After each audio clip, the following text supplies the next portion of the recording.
आने लगी। हम देखेंगे शक शासकों के बारे में। शक शासक जब भारत आने लगे, ये जो शक हैं ये सीरिया के उत्तर के निवासी थे। सीरिया है वहां के निवासी थे, वहां निवास करने वाले थे। जब ये भारत आए तो इन्होंने बोलन दर्रे का सहारा लिया। कि इन्होंने जो आए बोलन दर्रे से भारत आए। एग्जाम में पूछा जाता है कभी कभी कि शक किस मार्ग से भारत आए, तो शक जो है ये बोलन दर्रे से भारत आए। जो भारतीय स्रोत हैं, जो भारतीय ऐतिहासिक स्रोत मिलते हैं, उन स्रोतों में इन्हें सीथियन कहा गया है। भारतीय स्रोतों में इन्हें सीथियन कहा गया है। जैसे कि पहलों को पार्थियन कहा गया है, पार्थियन, उसी तरह सीथियन कहा गया है।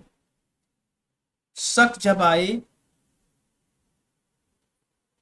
तो ये 5 शाखाओं में गए। आप यहाँ ये भारत का मैप है।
इन्होंने तक्षशिला को बनाया। पंजाब की राजधानी जो बनाया इन्होंने, वो तक्षशिला को बनाया। उसके बाद ये मथुरा,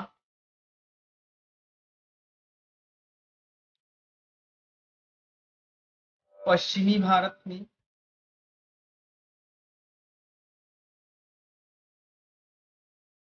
पश्चिमी भारत में और ऊपरी दक्कन में, ऊपरी दक्कन में। तो कहाँ कहाँ आई? एक तो ये अफगानिस्तान में गए, यहाँ पर। दूसरी शाखा जो थी वो पंजाब वाले क्षेत्र में यहाँ पर थी। और इन्होंने तक्षशिला को राजधानी बनाया। यहाँ पे तक्षशिला थी, तो दूसरी शाखा थी।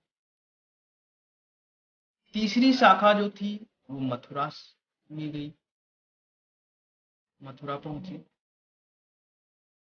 चौथी शाखा इनकी यहाँ पर थी, पश्चिमी भारत में।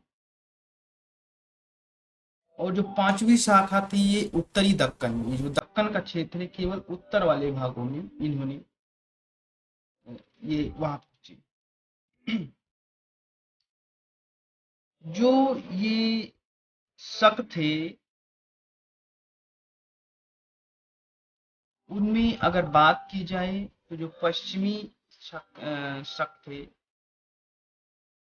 एक इम्पोर्टेंट फैक्ट जो है, पश्चिमी क्षत्रपों में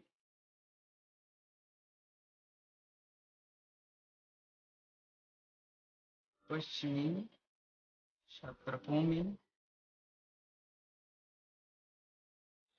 में शहरात वंश का नहपान, जो शहरात वंश था,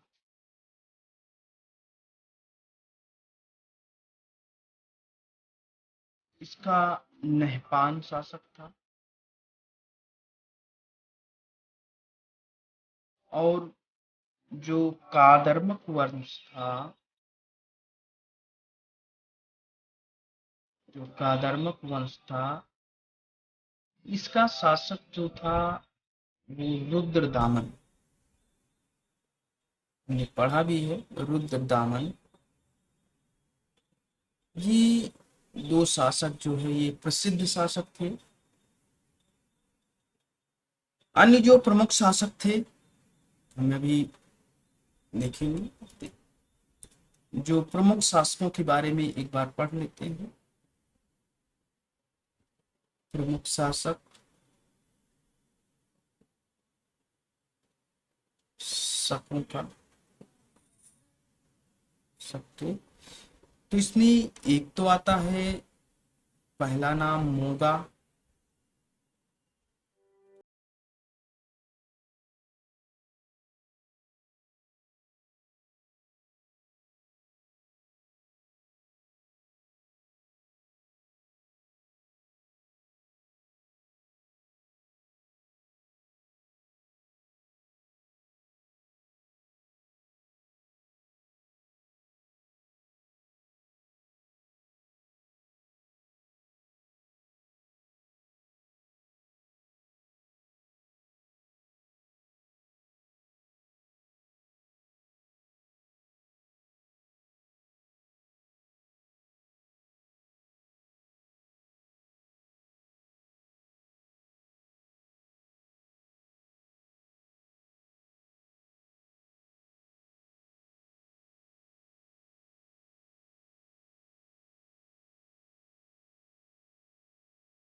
ये क्षहरात वंश से संबंधित था और ये इस वंश का सबसे प्रतापी शासक था, प्रसिद्ध शासक था। इसे गौतमी पुत्र जो सातकर्णी था, सातवाहन शासक, ये गौतमी पुत्र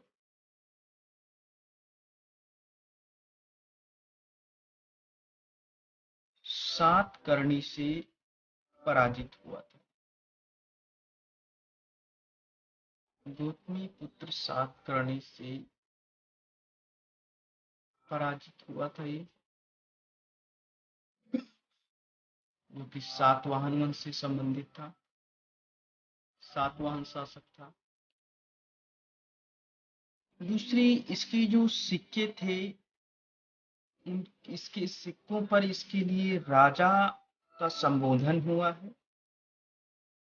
और जो इसके सिक्के मिलते हैं, पहला तो इसके सिक्कों पर जो है राजा का संबोधन हुआ है। और ये सिक्के जो मिलते हैं ये अजमेर से नासिक तक मिलते हैं। यानी ये जो सिक्के मिलते हैं इसके, वो अजमेर से यहाँ से ये नासिक तक पहुंचे। उसके बाद जो तीसरा शासक, प्रमुख शासक होता है शक वंश का, उसमें रुद्रदामन प्रथम का नाम आता है। रुद्रदामन प्रथम ने देखा कि रुद्रदामन प्रथम ये भारत में जो शक आए उनका सबसे प्रसिद्ध शासक था। यानी कि ये सर्वाधिक प्रसिद्ध था, सर्वाधिक प्रसिद्ध था, ये सर्वाधिक प्रसिद्ध शासक था। और इसका जो काल था वो 130 से 150 ईस्वी। इसका काल था 130 से 150 ईस्वी हुआ। इसकी राज्य अधिकार में जो क्षेत्र आते थे, उसमें बात करें तो सिंध हो गया, सिंध हो गया, कोंकण हो गया,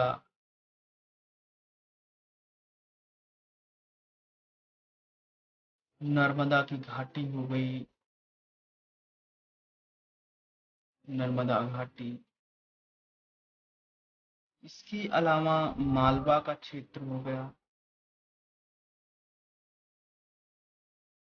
काठियावाड़ हो गया,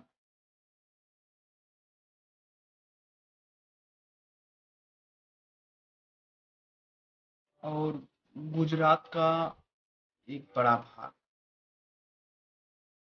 गुजरात का एक बड़ा भाग जो है इसके क्षेत्र में आता था।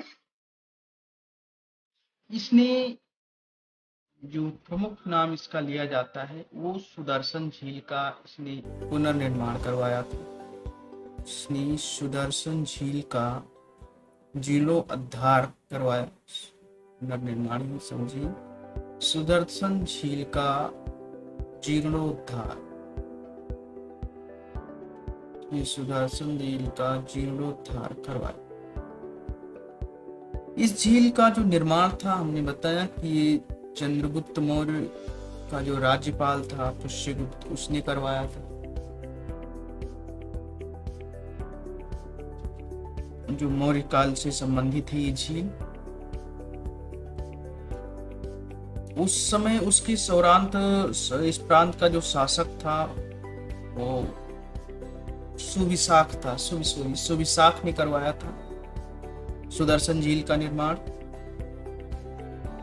और रुद्रदामन की एक जो बात बहुत प्रमुख प्रसिद्ध है कि ये संस्कृत का एक बड़ा प्रेमी था, ये संस्कृत का प्रेमी था। इसके दरबार में इसमें संस्कृत के कुछ विद्वान भी थे, और इसने सबसे पहले विशुद्ध संस्कृत भाषा में जूनागढ़ अभिलेख जारी किया। यानी विशुद्ध जो संस्कृत भाषा थी, विशुद्ध संस्कृत भाषा में जूनागढ़ अभिलेख इसने लिखवाया था, जूनागढ़ अभिलेख।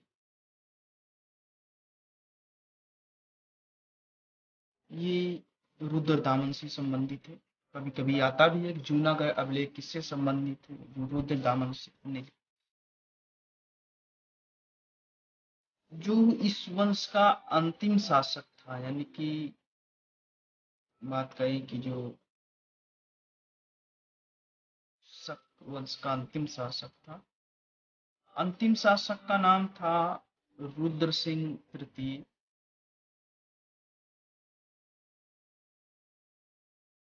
अंतिम शासक जो था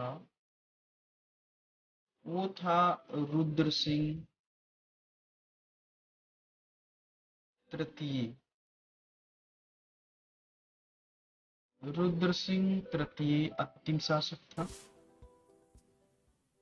और गुप्त शासक जो चंद्रगुप्त द्वितीय हुआ, इसने इसे पराजित करके और जो इसके राज्य था पश्चिमी शकों का, उसको अपने उसमें साम्राज्य में मिला लिया था। तो रुद्र सिंह तृतीय शकों का अंतिम शासक था। और गुप्त शासक चंद्रगुप्त द्वितीय ने, यानी जिसे चंद्रगुप्त विक्रमादित्य कहा जाता है, उसने इस अंतिम शासक को पराजित किया और शकों का अंत कर दिया था। शकों के बाद जो प्रमुख थे उनमें